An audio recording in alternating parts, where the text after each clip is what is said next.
Interview में sir 3 expert थे और एक सदस्य थे।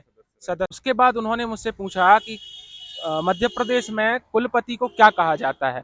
उन्होंने मुझसे संस्कृत ग्रामर से रिलेटेड कुछ क्वेश्चंस पूछे। जैसे नमस्कार दोस्तों, जैसा कि हम सभी जानते हैं, आज है 23 दिसंबर 2024 और आज से आरंभ होने वाले असिस्टेंट प्रोफेसर यानी कि सहायक प्राध्यापक सं, संस्कृत विषय के इंटरव्यू। और आइए, हमारे साथ एक अभ्यर्थी जुड़े हुए हैं। आप अपना नाम बता सकते मेरा नाम राहुल कुमार दुबे है।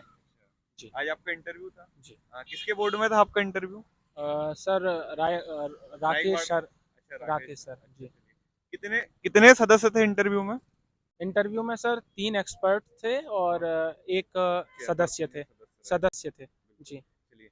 अच्छा, जैसे कि एक चला आ रहा है कि भाई आपसे टीचिंग करवाई जा रही है या नहीं करवाई जा रही, बहुत लोगों का हमारे साथ डाउट है।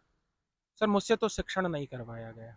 अच्छा, वहाँ कुछ ऐसी व्यवस्था थी कि जिससे कुछ और बच्चों से शिक्षण करवाया जाएगा? हाँ सर, मेरे दोस्त से शिक्षण कराया गया है। आपके दोस्त से शिक्षण जी। कराया गया जी। है। अच्छा।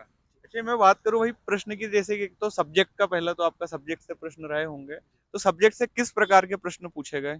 सर मैं आपको एक क्रम से ही बताता हूँ बिल्कुल, सर। पूरा जी। क्रम से बता जी। दीजिए जी। आप। जी। सर जैसे ही मैंने उनसे अनुमति ली कि क्या मैं अंदर आ सकता हूँ, जी। संस्कृत में बोला अहम आगन्तुक शक्नोमि। तो फिर उन्होंने मुझे वहाँ अनुमति दी और मैं जैसे ही वहाँ उन्होंने मुझसे कहा कि बैठिए, आपका नाम बिल्कुल। बताइए। हाँ। आपका नाम बताइए, तो मैंने बताया मेरा नाम राहुल कुमार दुबे है। फिर उन्होंने पूछा कि आप अभी क्या कर रहे हैं, तो मैंने बताया कि मैं जेएनयू से अभी पीएचडी कर रहा हूँ। उन्होंने फिर मुझसे पूछा कि आपके पिताजी क्या करते हैं, तो मैंने उनको बताया कि वो कृषि कार्य करते हैं। फिर उन्होंने कहा कि आप कहाँ के निवासी हैं, तो मैंने कहा मैं नरसिंहपुर जिले का निवासी हूँ। उसके बाद उन्होंने मुझसे पूछा कि मध्य प्रदेश में कुलपति को क्या कहा जाता है? तो मैंने उन्हें बताया कि सर मध्य प्रदेश में कुलपति को कुलगुरु के शब्द से संबोधित किया जाता है। फिर उसके बाद उन्होंने मुझसे पूछा कि बताइए कुलगुरु और कुलाधिपति में क्या अंतर है? तो फिर मैंने उन्हें उसका आंसर दिया। एक दो मुख्य अंतर बताए। मैंने कहा कि कुलाधिपति जो होता है वो राज्यपाल होता है, जबकि कुलपति जो होता है एक प्रोफेसर होता है। और दूसरी बात मैंने बताई कि कुलपति जो होते हैं वो किसी एक विश्वविद्यालय के एक ही होते हैं, जबकि कुलाधिपति अन्य अन्य विश्वविद्यालयों का एक कुलाधिपति हो बिल्कुल। सकता है। उसके बाद उन्होंने मुझसे ये पूछा था कि बताइए आप असिस्टेंट प्रोफेसर क्यों बनना चाहते हैं? तो फिर मैंने उन्हें बताया कि सर मेरी इस विषय के प्रति रुझान है। फिर उसके बाद उन्होंने उन्होंने फिर सब्जेक्ट के जो विशेषज्ञ थे, एक्सपर्ट जो थे, उनके पास उन्होंने कहा कि सर आप पूछिए।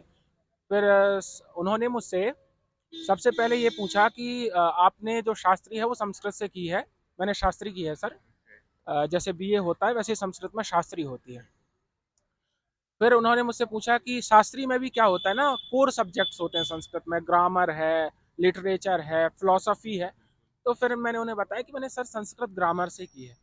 तो फिर उन्होंने मुझसे संस्कृत ग्रामर से रिलेटेड कुछ क्वेश्चंस पूछे। जैसे एक सबसे दो पहले प्रश्न। उन्होंने क्वेश्चन मुझसे पूछा कि आप ये बताइए संस्कृत ग्रामर में नव्य व्याकरण जिसको कहते हैं हम संस्कृत में, नव्य व्याकरण में आपने क्या क्या पढ़ा है? तो मैंने उन्हें बताया कि मैंने 3 पुस्तकें वहाँ पढ़ी हैं। सबसे पहली एक लघु सिद्धांत कौमुदी है जो प्राइमरी ग्रामर है संस्कृत की। दूसरी बात मैंने उनसे कहा मैंने वैयाकरण सिद्धांत कौमुदी।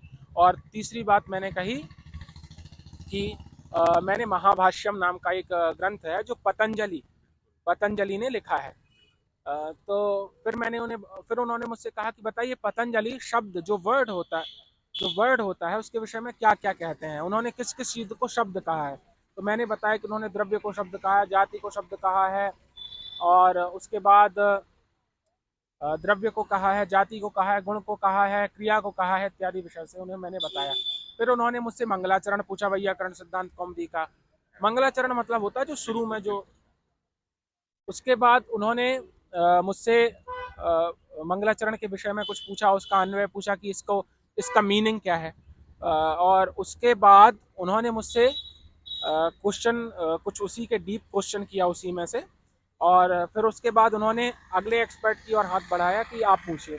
तो जो एक्सपर्ट थे उन्होंने मुझसे पूछा कि आप बताइए संस्कृत ग्रामर में क्या होता है ना, किसी भी रूप की सिद्धि होती है। जैसे आपका नाम क्या है? रोहित है, तो रोहित शब्द कैसे बना? बिल्कुल। संस्कृत में कोई रूट होती है, कोई धातु बिल्कुल होती है बिल्कुल जिससे धातु। प्रत्यय लगाते हैं फिर शब्द बनाते हैं। ऐसे ही उन्होंने मुझसे पूछा कि बताइए भवती शब्द कैसे बना है? भवती जो है वो एक जैसे महिलाओं के लिए हम यूज करते हैं, जैसे आप महिलाओं को जब बोलेंगे हाँ। तो भवती बोले। तो कहा भवती रूप की सिद्धि करिए। मैंने उन्हें भवती रूप की सिद्धि बताई। उन्होंने फिर तीसरी एक्सपर्ट की ओर इशारा किया। तो तीसरी एक्सपर्ट जो थी वो महिला थी। उन्होंने पूछा कि तत्र श्लोक चतुष्टयम, अभिज्ञान शाकुंतलम है जो कि कालिदास की रचना है। तो महाकवि कालिदास की रचना से उन्होंने कहा कि अभिज्ञान शाकुंतलम के 4 श्लोक बहुत ज्यादा फेमस है, जो कि 4th चैप्टर में है, जिसको अंक कहते हैं संस्कृत में। तो उन्होंने मुझसे फिर बताइए 4 श्लोक में से कोई श्लोक सुनाइए। फिर मैंने उनको एक श्लोक सुनाया और उसके बाद उन्होंने कहा कि संस्कृत में इसका अर्थ बताइए। तो मैंने संस्कृत में इसका अर्थ बताया और उसके बाद फिर उन्होंने, इतना ही मेरा इंटरव्यू हुआ। अच्छा, चलिए कुछ आप सुझाव देना चाहेंगे हमारे जो अभ्यर्थी, क्योंकि अभी इंटरव्यू और चलने हैं, कल इंटरव्यू है, परसों इंटरव्यू है, 26 तक इंटरव्यू शायद जहाँ तक है। तो कुछ सुझाव देना चाहेंगे आप? जी, संस्कृत के विषय में सबसे पहले तो आपको अपना जो सामान्य क्वेश्चंस हैं, सामान्य जो प्रश्न है कि आप कहाँ से आए हैं, क्या है, पहली बात तो आपके अंदर ना झिझक नहीं रहनी चाहिए। सबसे बड़ी बात यह है, झिझक नहीं रहनी चाहिए। वो क्वेश्चन और सामान्य ही पूछेंगे। जैसे अपना जो परिचय है वो संस्कृत में तैयार करें कि नहीं करें? सर, वहाँ मुझसे तो नहीं पूछा गया सर ऐसा बाकी कि लोगों से? परिचय। हो सकता है सर पूछ लें। अब मुझसे बोर्ड टीचिंग नहीं कराई गई, मेरे दोस्त से कराई गई बोर्ड टीचिंग, तो उस और हिसाब मैं से। पूछ रहा था हॉबी से क्या प्रश्न बने हैं? हॉबी से सर मुझसे बस इतना ही पूछा था कि आपकी हॉबी क्या है। मैंने कहा सर मुझे स्विमिंग करना पसंद है, तैराकी मुझे पसंद है। इसके अलावा मुझसे उससे कोई भी क्वेश्चन नहीं किया गया। चलिए सर, बहुत बहुत धन्यवाद और बेस्ट विशेष जी, हमारे तरफ जी, से आपका भी आपको। बहुत बिल्कुल धन्यवाद। बिल्कुल बहुत सहायता होगी। और साथी जो हमारे साथ जुड़ना चाहें, सर आप थोड़ा सा समय देंगे?